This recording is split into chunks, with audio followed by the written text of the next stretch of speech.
ஆண்டவருடைய நாமம் பரிசுத்தப்படுவதாக. இந்த காலவேளையிலும் பெண்ணார ஜப ஐக்கியத்தில் பயணிக்கிற ஒவ்வொரு ஊழியர்களுக்கும் ஆண்டவராய் இயேசு கிறிஸ்துவின் நாமத்தினாலே நன்றியும் வாழ்த்துக்களையும் கூறிக்கொள்கிறேன்.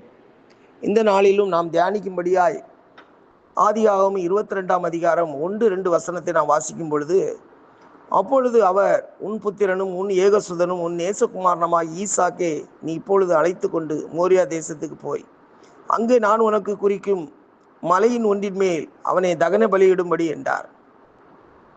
ஆண்டவராகிய இயேசு கிறிஸ்து ஆபிரகாமுக்கு விசுவாசத்தில் ஒரு சோதனையை வைத்தார். பாருங்க, ஆபிரகாமுக்கு வயது சென்ற பொழுதுதான் ஈசாக்கை ஆண்டவர் கொடுக்கிறார், முதிர் வயதில்.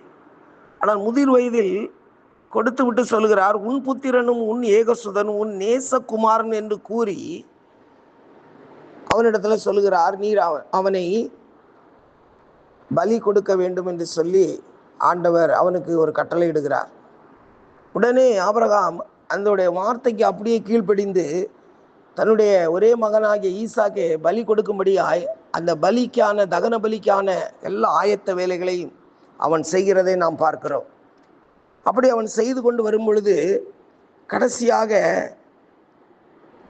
தன்னுடைய மகனை அவன் பலி கொடுப்பதற்கு முன்பதாகவே கர்த்தர் தேவதூதன் மூலமாய் வானத்திலிருந்து பேசுகிறார். ஆபிரகாமே ஆபிரகாமே என்று கூப்பிட்டார். 22:11 சொல்லப்பட்டிருக்கிற ஆபிரகாமே ஆபிரகாமே என்று கூப்பிட்டார். அவன் இதோ அடியேன் என்றான். அப்பொழுது அவன்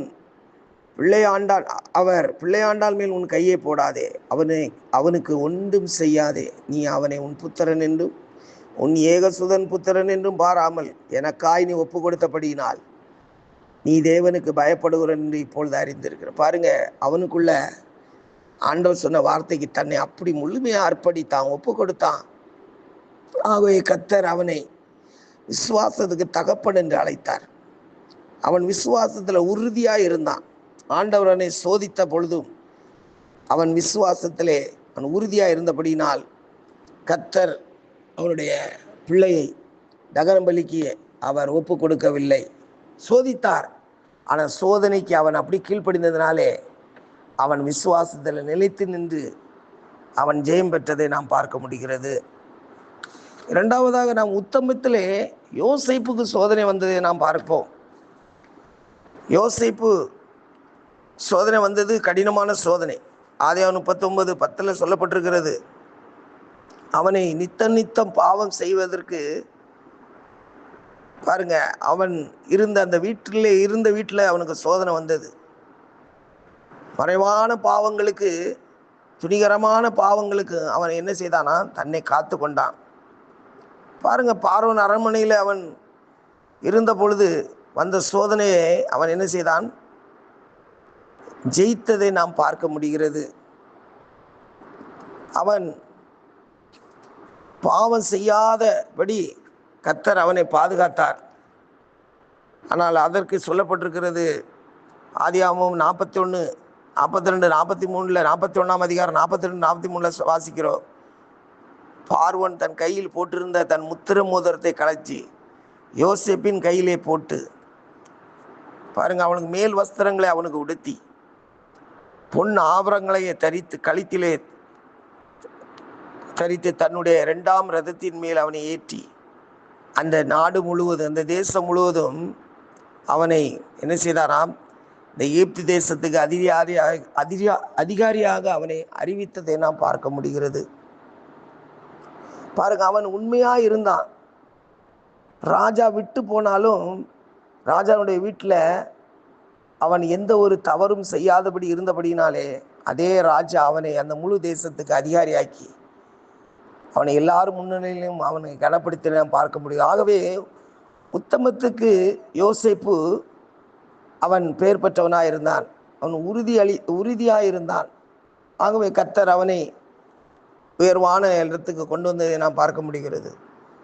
முதலாவதாக நாம் பார்த்தோம் ஆபிரகாம் அவன் விசுவாசத்திலே நிலைத்து நின்றதை நாம் பார்க்க முடியுது.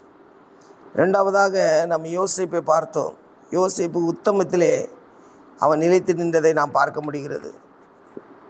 மூன்றாவதாக நாம் பார்க்கும் பொழுது ஆண்டவருக்கே சோதனையை பிசாசு கொண்டு வந்தான். அதுக்கு ஆதாரமாக மத்தேயு 4ஆம் அதிகாரம் 1ஆம் வசனத்தை நான் வாசிக்கும் பொழுது, இயேசுவை சோதிக்க பிசாசானவன் என்ன செய்தான்? பிசாசானவங்க ஆவியானவரே வாய்ப்பு கொடுத்ததை நாம் பார்க்க முடிகிறது. பாருங்க, மத்தேயு 4 அதிகாரத்தை நாம் வாசிக்கும் பொழுது, அப்பொழுது சோதனைக்காரன் அவரிடத்தில் வந்து, நீ தேவனுடைய குமாரனானால் இந்த கல்லுகள் அப்பங்கள் ஆகும்படி சொல்லும் என்றார். அவர் பிரதியுத்தரமாக, பிசாசு பாருங்க ஆண்டவரிடத்திலும் சோதிக்கிறான். 3 விதமான சோதனையை கொண்டு வந்தான். அவர் எல்லாவற்றையும் வார்த்தையினால் ஜெயமெடுத்தார். அவர் பிரதியுத்தரமாக, மனுஷன் 40 மாத்திரமல்ல, தேவனுடைய வார்த்தையில் புறப்படுகிற ஒவ்வொரு வார்த்தையிலும் பிழைப்பார் எழுதியிருக்கிறதே என்றார். திரும்பவும் பிசாசு சோதிக்கிறான் பாருங்க. 6ஆம் வசனம், நீ தேவனுடைய குமாரனான தாளை குதியும், ஏனெனில் தம்முடைய தூதர்களுக்கு உண்மை குறித்து கட்டளையிடுவார் என்னும் பாதங்களை இடராதபடி அவர்கள் தம் கரங்களை ஏந்தி கொண்டு போலன்னு எழுதியிருக்கிறது என்று. அப்போ ஆண்டவர் சொல்றாரு, அதற்கு இயேசு, உன் தேவனாய கர்த்தரை பரீட்சை பாராதிருப்பாயாக என்றார், எழுதியிருக்கிறதே என்றார். திரும்பவும் பிசாசு சோதிக்கிறான். நீ சாஷ்டாங்கமாய் விழுந்து என்னை படிந்து கொண்டால் இவைகளெல்லாம் உமக்கு தருவேன் என்றார். அப்பொழுது இயேசு சொல்கிறார், அப்பாலே போ சாத்தானே, உன் தேவனாய கர்த்தர் பணிந்து கொண்டு அவர் ஒருவருக்கே ஆராதனை செய்வாயாக என்று எழுதியிருக்கின்றார். அப்பொழுது பிசாசான் அவரை விட்டு விலகி போனான். உடனே தேவதூதர்கள் வந்து அவருக்கு பணிவிடை செய்தார்கள். பாருங்க, ஆண்டவரே பிசாசு சோதிச்சான், வார்த்தையினால சோதிச்சான். ஆனா ஆண்டவராய் இயேசு கிறிஸ்து வார்த்தையினாலே அவனை ஜெயம் எடுத்தார். அது ஒருவேளை சில நேரங்களில் பிசாசு நம்மளையும் சோதனிப்பான். ஏதோ ஒரு உலக ஆசையை காட்டி சோதித்தாலும் நாம் வசனத்தின் மூலமாய் சரியான வார்த்தையினால் அவனுக்கு நாம் பதில் சொல்லும் பொழுது நிச்சயமாகவே நாமும் பிசாசை ஜெயிக்க முடியும். பிசாசு கொண்டு சோதனையிலே நாம் விழாதபடி நாம் எச்சரிக்கையாக இருப்போம். முதலாவது, நாம் விசுவாசத்தில் வந்த சோதனையை நாம் ஜெயிக்க வேண்டும். இரண்டாவது, நமக்கு வருகின்ற உத்தமத்தில் வருகின்ற சோதனையை நாம் ஜெயிக்க வேண்டும். மூணாவதாக வார்த்தையினால் வருகின்ற சோதனையை நாம் ஜெயிப்போமானால் நிச்சயமாக ஆண்டவர் நம்மளையும் நம்முடைய ஊழியங்களையும் அதிகமாக ஆசீர்வதிப்பார் என்பதிலே சந்தேகம் இல்லை. கர்த்தர் நம்ம யாவரையும் ஆசீர்வதிப்பாராக. இந்த வார்த்தைகளை கொடுத்த ஆண்டவருக்கு நன்றி செலுத்துகிறேன். தொடர்ந்து ஆண்டவருடைய நாமம் மகிமைப்படுவதாக. ஆமென்.